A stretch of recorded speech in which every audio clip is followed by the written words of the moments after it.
ಚುನಾವಣೆಗೂ ಮುನ್ನ ಬಿಜೆಪಿ ಕಾಂಗ್ರೆಸ್ ವಿರುದ್ಧವಾಗಿ ಹಲವು ವಿಚಾರಗಳನ್ನ ಪ್ರಸ್ತಾಪ ಮಾಡಿತ್ತು. ಅದರಲ್ಲಿ ಮೂಡ ಆಗಿರಬಹುದು, ವಾಲ್ಮೀಕಿ ಹಗರಣ ಆಗಿರಬಹುದು. ಅದರಲ್ಲಿ ಅತಿ ಪ್ರಮುಖವಾಗಿ ಈ ವಕ್ಫ್ ವಿಚಾರವಾಗಿನೂ ಕೂಡ ಬರಬರ್ತಾ ಬಹಳ ದೊಡ್ಡ ವಿಚಾರವಾಗಿ ರಾಜ್ಯದಲ್ಲಿ ಪ್ರಸ್ತಾಪ ಆಗೋದಕ್ಕೆ ಶುರುವಾಯಿತು.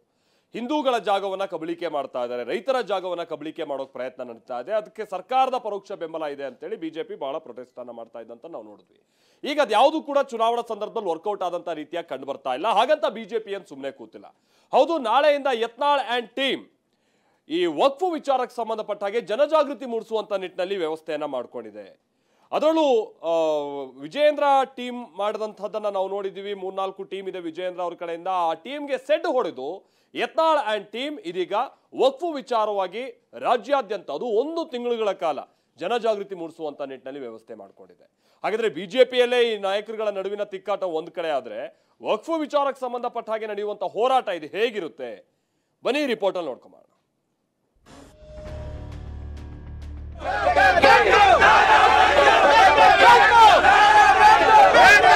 ಅಪ್ಪ ಮಕ್ಕಳು ಬರೆಯದೇ ಮಾಡ್ತಾರಂದ, ಅವ್ರಿಗೇನು ವಕಫದ ಕಾಳಜಿ ಇಲ್ಲ.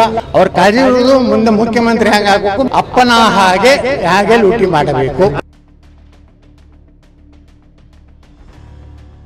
ವಿಜಯೇಂದ್ರ ರಚಿಸಿರೋ ತಂಡಕ್ಕೆ ಅಪ್ಪ ಅಮ್ಮನೇ ಇಲ್ಲ, ವಕ್ಫ್ ಬಗ್ಗೆ ಕಾಳಜಿಯೇ ಇಲ್ಲ, ಲೂಟಿ ಮಾಡೋಕಷ್ಟೇ ಕಾಳಜಿ. ಸಮರ ಇದು ಅಂತಿಂತ ಸಮರ ಅಲ್ಲವೇ ಅಲ್ಲ. ಬಿಜೆಪಿ ಮನೆಯೊಳಗೆ ತಮ್ಮ ಅಸ್ತಿತ್ವಕ್ಕೆ ಹೋರಾಡ್ತಿರೋ ಯತ್ನಾಳ್ ಟೀಮ್ ಪ್ರತ್ಯೇಕ ಸಮರವನ್ನೇ ಸಾರಿದೆ.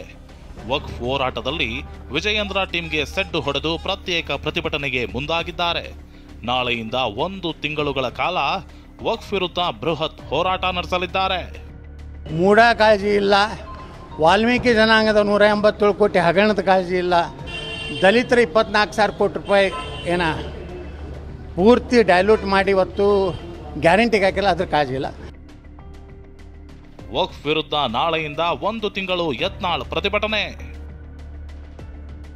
ಬೀದರ್ನಿಂದ ಹೆಜ್ಜೆ ಹಾಕಲಿರೋ ಶಾಸಕ ಯತ್ನಾಳ್ ಟೀಮ್.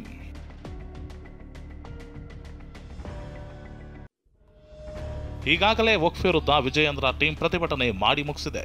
ಜಿಲ್ಲೆಯಲ್ಲೂ ಪ್ರತಿಭಟನೆ ಮಾಡಲಾಗಿದೆ. ತಂಡವಾಗಿ ಸರ್ಕಾರವನ್ನೇ ಟಾರ್ಗೆಟ್ ಮಾಡಿ ಸಮರ ಸಾರಲಾಗಿದೆ. ಇದೀಗ ಶಾಸಕ ಯತ್ನಾಳ್ ನೇತೃತ್ವದಲ್ಲಿ ಪ್ರತ್ಯೇಕ ಟೀಮ್ ಪ್ರತಿಭಟನೆ ಮಾಡಲಿದೆ. ಬೀದರ್ನಿಂದ ನಾಳೆಯಿಂದ ಶಾಸಕ ಯತ್ನಾಳ್ ನೇತೃತ್ವದಲ್ಲಿ ಹೆಜ್ಜೆ ಹಾಕಲಿದ್ದಾರೆ.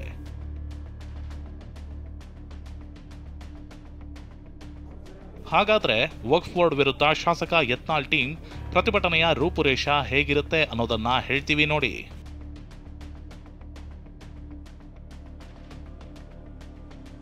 ಮೊದಲಿಗೆ ನಾಳೆ ಬೀದರ್ನಿಂದ ಶಾಸಕ ಯತ್ನಾಳ್ ನೇತೃತ್ವದಲ್ಲಿ ಹೋರಾಟ ಆರಂಭವಾಗಲಿದೆ. ವಕ್ಫ್ ಹಟಾವೋ ದೇಶ ಬಚಾವೋ ಸಮಿತಿ ವತಿಯಿಂದ ಪ್ರತಿಭಟನೆ ನಡೆಯಲಿದೆ. ಪ್ರತಿಭಟನೆಯಲ್ಲಿ ಮಾಜಿ ಸಚಿವರಾದ ರಮೇಶ್ ಜಾರಕಿಹೊಳಿ, ಅರವಿಂದ ಲಿಂಬಾವಳಿ, ಕುಮಾರ್ ಬಂಗಾರಪ್ಪ, ಪ್ರತಾಪ್ ಸಿಂಹ ಸಾಥ್ ಕೊಡಲಿದ್ದಾರೆ. ನಾಳೆ ಬೆಳಗ್ಗೆ 9 ಗಂಟೆಗೆ ಧರ್ಮಾಪುರ ಗ್ರಾಮಕ್ಕೆ ಭೇಟಿ ನೀಡಿ ರೈತರಿಂದ ಅಹವಾಲು ಸ್ವೀಕಾರ ಮಾಡಲಿದ್ದಾರೆ. ವಕ್ಫ್ನಿಂದ ಅನ್ಯಾಯಕ್ಕೊಳಗಾದ ರೈತರಿಂದ ಅಹವಾಲು ಸ್ವೀಕಾರ ಮಾಡಲಿದ್ದಾರೆ. ಇನ್ನು ಬೀದರ್ ಪಟ್ಟಣದಲ್ಲಿ ನಡೆಯಲಿರುವ ಹೋರಾಟದಲ್ಲೂ ಭಾಗಿಯಾಗಲಿದ್ದಾರೆ. ಬಳಿಕ ಗಣೇಶ್ ಮೈದಾನದಿಂದ ಜಿಲ್ಲಾಧಿಕಾರಿ ಕಚೇರಿವರೆಗೆ ಬೃಹತ್ ರ್ಯಾಲಿ ಮಾಡಲಿದ್ದಾರೆ. ನಂತರ ಡಿಸಿ ಕಚೇರಿ ಮುಂದೆ ಪ್ರತಿಭಟನೆ ನಡೆಸಿ ಡಿಸಿಗೆ ಮನವಿ ಪತ್ರ ಸಲ್ಲಿಕೆ ಮಾಡಲಿದ್ದಾರೆ. ಪ್ರತಿಭಟನೆ ಬಳಿಕ ಚಟ್ನಳ್ಳಿ ಗ್ರಾಮಕ್ಕೆ ಭೇಟಿ ಕೊಟ್ಟು ಭೂಮಿ ಕಳೆದುಕೊಂಡ ರೈತರ ಜೊತೆ ಮಾತುಕತೆ ನಡೆಸಲಿದ್ದಾರೆ. ಒಟ್ಟಾರೆಯಾಗಿ ವಿಜಯೇಂದ್ರಗೆ ಸೆಡ್ಡು ಹೊಡೆದು ವಕ್ಫ್ ವಿಚಾರದಲ್ಲಿ ಪ್ರತ್ಯೇಕ ಸಮರ ಸಾರಿರೋ ಯತ್ನಾಳ್ ನಾಳೆಯಿಂದ ಅಧಿಕೃತವಾಗಿ ಹೋರಾಟದ ಮೊದಲ ದಿನಕ್ಕೆ ಹೆಜ್ಜೆ ಹಾಕಲಿದ್ದಾರೆ. ಬರೋಬ್ಬರಿ 1 ತಿಂಗಳುಗಳ ಕಾಲ ಪ್ರತಿಭಟನೆ ನಡೆಯಲಿದೆ. Bureau report, TV9.